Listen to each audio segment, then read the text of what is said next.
Hey gang, welcome. Welcome aboard if you're brand new. Welcome back if you're not. And welcome home if that fits perfectly for you. Today we want to talk about what is up for the week of January 13th through the 19th, 2025. And honestly, I'm amazed I still can say that without tripping over it. Anyway, we are really hitting stride here in 2025, which, as you know, is a really important year. Yeah, I know I still have to talk about that. It's just so much. Anyway, let's talk about what's going on this week. Yeah. So on Monday, we start with a Cancer moon. That moon is going to, whoa, hello, thank you. We'll take it. That moon's going to trine Saturn, and then the Capricorn sun is going to trine Uranus. The moon will square Chiron and sextile Uranus, and then oppose the sun for a full moon at 24 degrees of Cancer. Isn't that exciting? And then the Cancer moon will conjunct retrograding Mars, which has backed up into Cancer at this point. And then the moon will trine Neptune. Here's the deal. There is so much goodness available in this full moon. Keep your healed narrative at the forefront, okay? And allow all of the really, really amazingly beneficial aspects that accompany this energy to bring their gifts through. One of the real keys to this time right now is to turn within and really claim your own clarity. Make sure that you're highlighting any and all places or ways where family patterns are being brought to the forefront, right? Yeah. Just make sure that any of your patterns are being called out as healed or absolutely are just being called out. Let's be real. Right? Full moons, remember, we're talking about no energies staying hidden. And so that's pretty important, especially at this full moon, only because there's so much support available. Yeah. Just be in your business, right? Be in your business and make sure that you're opening those lines of communication, right? It's a Cancer full moon, so it's going to give you some deep intuition. It's also going to give you some insight into your patterns, right? Cancer being that energy of nurturing. And that is not just the way that you were nurtured, but also the way that you choose to nurture yourself, right? So pay attention. You can really make some profound insights that might lead you to do a little bit of work to create a better pattern, right? Or a more satisfying pattern, let me put it that way. On the 14th, the moon moves into Leo overnight. That Leo moon is going to oppose Pluto. Venus in Pisces will square Jupiter in Gemini. Excuse me. And that Leo moon will quincunx Mercury. So on Tuesday, self-serving patterns are going to get you exactly nowhere. So keep your own counsel and choose your highest and best expression every single time. Finding a way to be in action and in service is going to really create the momentum that will amplify the intuitive state you're looking for when it comes to home. Remember, we're talking about Venus energy. When we talk about home, we're talking about what home looks like, smells like, tastes like, sounds like, feels like, right? And so you're really going to want to call in that deep intuition, right? Venus is in Pisces. So do not, okay, we'll take it. Do not avoid that work, right? Don't look away from it. Dig into it because your insights at this time are really powerful. Just pay attention. On Wednesday the 15th, that Leo moon is going to sextile Jupiter, quincunx Venus, and Saturn. The moon will trine Chiron, and then the sun opposes retrograding Mars. And then the moon squares Uranus around bedtime. So the deeper you're willing to dig, the more benefit you will have access to when it comes to your growth, your expansion, right? Look at it this way. The alchemical potential to turn those wounds into victories is right there, right? Make sure that you're not avoiding, right? Reach in and grab those insights. They're gifts, right? Those wounds, while you may not enjoy the healing process, and here's the deal, when it comes to being wounded, we have to really call out our deepest compassion, because those might have been things we wouldn't consciously choose. But we can consciously choose to glean the healing, to glean the lessons, right? So what has happened can't be changed, but how you manage it absolutely can. On Thursday, that Leo moon is going to quincunx the Sun and Neptune. Mercury in Capricorn will quincunx Jupiter. Ta-da! The moon moves into Virgo in the late morning, and then the Virgo moon will quincunx Pluto. So that is a bunch of static, right? A bunch of crossed wires and unclear signals, right? So keep in mind that Wednesday's digging will net you the materials, the raw materials for building blocks. But when it comes to the ways that you're going to choose to inform, right, the structure of your life, that has to happen in the now. We talked about really calling in the lessons from your woundings. That now is that place where you have to be deliberate and resist the urge to be self-critical, right? That moon's movement into Virgo can really, here's the deal, it can either give you beautiful, elegant insight, or it can drag you back into shoulda, coulda, woulda land. So if you can choose to move from joy, watch what happens, right? On Friday, the 17th, the Capricorn Sun will sextile Neptune early in the morning. That Virgo moon then gets busy and will square Jupiter, trine Mercury, and then oppose both Venus and Saturn. Yep. So here's the deal. Mind your dream time. The Sun sextiling Neptune in the morning, right? Mine your dream time for self-awarenesses. And as those awarenesses come in as you're awakening, right? Keep your heart open for clarity. And here's the deal. If you have dream symbols that seem confusing to you, find some guidance. Because dreams speak in code sometimes. And what you think a dream might mean might really not be it. So find some guidance if you're looking. There are lots of opportunities, however, to create new habits or patterns. And whether those are small or large doesn't really matter. The key is to pay deep attention to what you're going to choose to amplify and why you're choosing those things, because that's what's going to come back for you. On Saturday, the 18th, that Virgo moon will quincunx Chiron, trine Uranus, and sextile retrograding Mars before opposing Neptune. And then Venus in Pisces conjuncts Saturn. Isn't that exciting? I want to do that. Okay. And where am I? Venus conjuncts Saturn. There we go.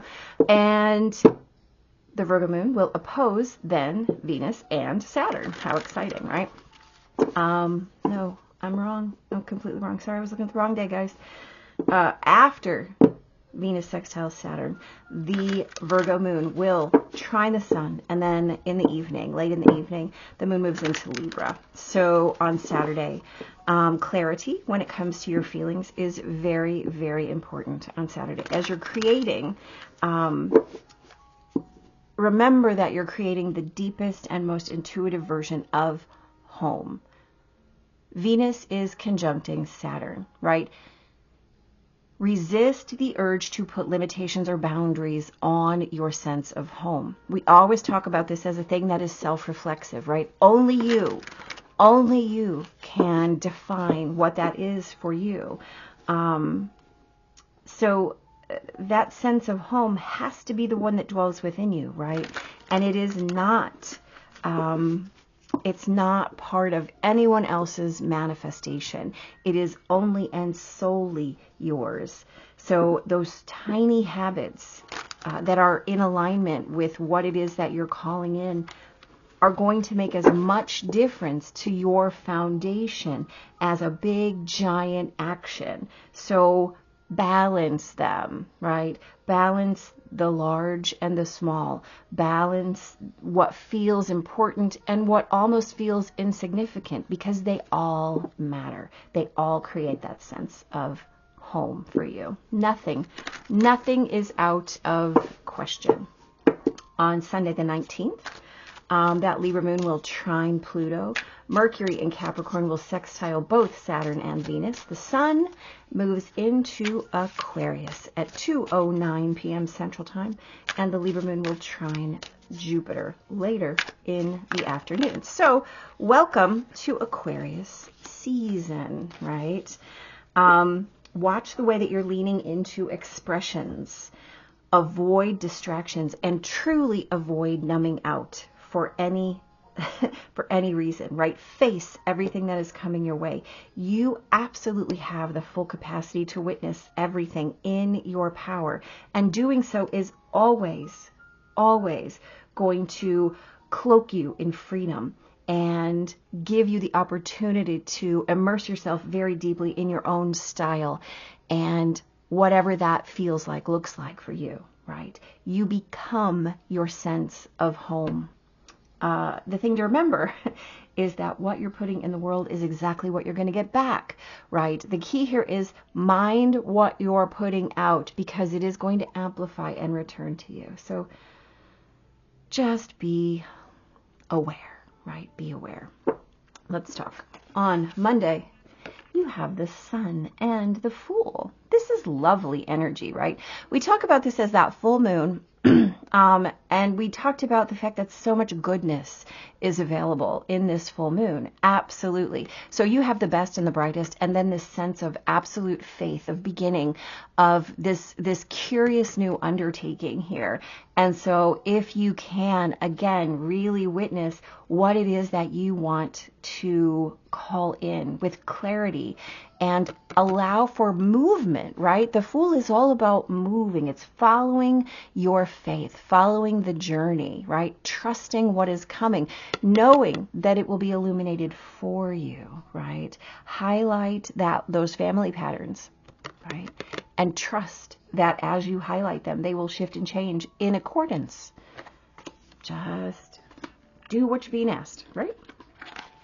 On Tuesday, you have the 10 of Wands and the Queen.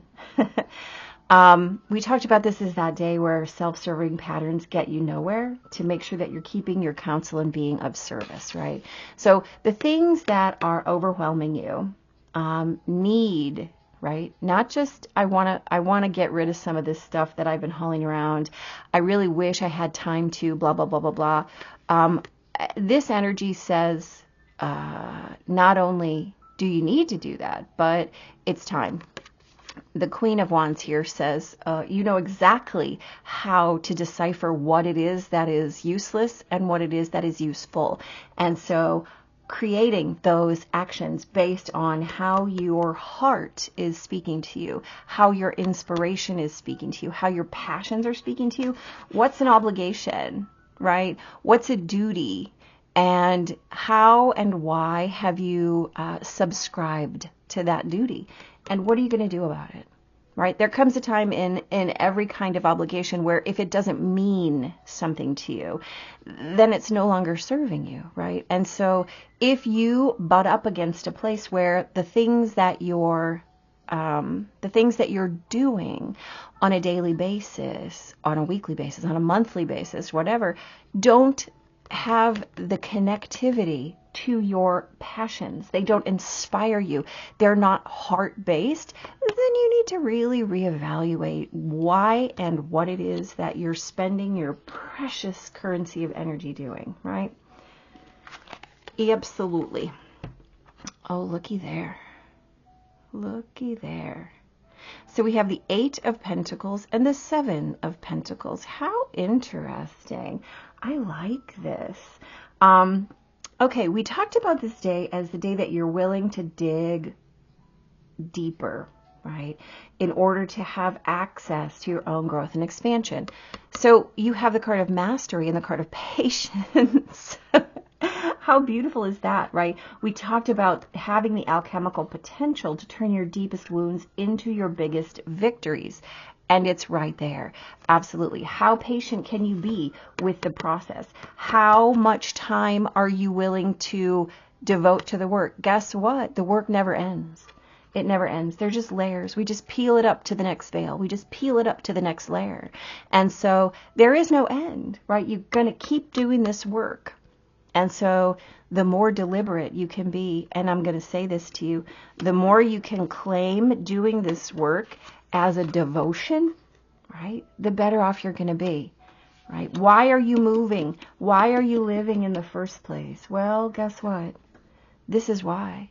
Because the way that you put yourself into motion absolutely matters, right? You can turn every bit of it into gold if you're willing to put in the time and the effort and the work. Just make sure that you're devoting that time, work, and effort to the thing that you're choosing, right? To the thing that you're choosing. 2 and 10 of Swords. Exciting, right? How are we choosing to ditch the things that we need to get rid of? How are we going to do that? Are we really going to make those decisions? Those are hard things to do. Oh, dude, this is a 2 of Wands. I'm so sorry. 2 of Wands, 10 of Swords. Even better, honestly, it pulls this back here. So how are you following these urges, right? How are you really aligning yourself with your own sense of purpose? And how are you going to allow all of these swords, which are really ideas, right? Remember, swords energy is air energy. This is ideas, concepts, beliefs, right? How are you going to allow anything that's in your way to get dug up and offloaded? We're talking about all of this work in the beginning of the week, really netting you those building blocks to create a new foundation. Well, if you have to raise the whole thing to get down to the nitty-gritty, then that's what you have to do, right? But we're informing the new structures of our life, right? We're digging the posts here to create that foundation. And anything that you have to let go of has to be let go of now. It's got to be let go of in this moment. Otherwise, you're going to have the same sandy foundation, the same, everything's going to waver and fall down. So make sure that step by step, you're triple checking yourself, right? On Friday, we have the Moon and the Queen of Pentacles. Lovely energy. Lovely. We talked about minding the dream time, right? With the sun sextiling Neptune. And then we talked about really witnessing your own self-awareness, which is beautiful as we're coming through this week, really allowing you to have a lot of clarity here and a lot of opportunity, right? This Queen of Pentacles brings with her opportunities to create new habits, new patterns. And this echo of that full moon from Monday really allows you to witness your own patterns, small or large, really allows you to see that the key is to pay attention to what you're planting, where you're digging, and where you're sinking those posts, right? Really just checking your structure time and time again so that You know that what you're building is solid. And in 2025, which is the year of try it on, this is so important. It's so important. All right, we have got the Six of Wands, beautiful victory here, and the Seven of Swords. We're talking about clarity here, clarity of your own feelings and creating that deepest, most intuitive version of home, right? Six of Wands is victory, right? This is how we get out of our own way. And the Seven of Swords reminds you the capacity for self-betrayal is strong if you're not being completely self-transparent, right? And we're talking about that most intuitive version of home, again, which is completely and totally intuitive. It's only yours. And so making sure that all of the things that you're paying attention to, whether big or small, right, are really based on those foundations, right? That you're paying attention to the minutia, that you're paying attention to the small things as well, and not just looking at the big picture, right? It's certainly important to be level and plumb, but it's also important to have solid grade materials and a firm foundation, right? And anything less is nonsense, absolute nonsense. On Sunday, we have the Knight of Cups and Judgment. How lovely is this, right? Yeah, it's quite a lovely day for Aquarius season. Really watching the way that you're leaning into your expression, pulling that discernment and making sure that you are here to face it all, right? We're not going to get lost in our dreamland. We're not going to get lost in our in that kind of nebulous, what if, beautiful maybes, right? No, we are here for some judgment. We're here to use our discernment. This is Aquarius season. We're going to face it. We're going to face everything that comes, and then we're going to utilize our full capacity, right? We have this power. The deal is, if you're moving with your heart, you're in business. But if you're kind of falling off into the, oh, wouldn't it be nice, that kind of idealized sense of rose-colored glasses, you're missing the whole point. So make sure that you are remembering that if you're putting out nonsense, you're going to get it back, and we don't really want that. We get, especially when it's hard. Listen, 2025 is a year that brings so much shift and change in energy. And the key is that, especially when it's hard, lean in. Do not look away, right? This is a big deal year, right? We have got the nodes that have shifted signs. That Virgo Pisces axis is all about serve or suffer. And so if you can lean in when you don't want to lean in, you're going to do yourself a highest service, right? Absolutely. And then we get the number 2 card, Roots of Abundance. I love this. It's lovely and beautiful. Let's see what the message of this card is, please. The key concepts are being stabilized by deep roots, anchoring yourself and feeling secure in your life, trust and belief in abundance. Well, I kind of feel like we just talked about that in basically every day and every pairing. So let's see what the bigger message is here. This card signals you to pay attention to how you are anchored in the story of your life, right? Absolutely. Absolutely. Trust that you will be taken care of. The world is full of limitless potential, and will nourish you according to your beliefs, regardless of temporary outer conditions. You are not a victim of life. Life happens for you, not to you, even if you sometimes slip into that way of thinking. If you're grounded and internally steadfast, nothing can uproot you, and you have the ability to manifest your intentions with ease. The message here is simple. Your life is safe and secure, right? And your intentions are coming to fruition. All your hopes and dreams are firmly grounded and taking roots so that you can reach for the stars in your life and expand your dreams further than you can imagine. Everything in the material world is a reflection of your interior world. You're unstoppable and unshakable because you believe that you're abundant. Know that you can easily move from merely surviving to thriving when you pay attention and stay grounded. If you find yourself in an ungrounded thought pattern, now is the time for radical trust. Growth never follows a straight line, and you'll manifest what you need when you need it. A tall, healthy tree doesn't need to hold on to the ground for dear life. It knows it will not fly away with the wind because its roots are planted deep in the earth. So here's the deal. We talked about this literally in every day. This is a time to get clear, right? To get clear on what it is that you want, what it is that you're choosing, what it is that you're creating, where it is that you're going. And we do all that by refining our presence in the now, by knowing and creating those roots that hold us when everything else might feel a little shaky or a little changey, right? It's a very changey year, so get rooted. Get rooted. Yeah. You know how to do it, and the universe is helping you. So allow your assistance, right? Be super blessed, and I'll see you next time.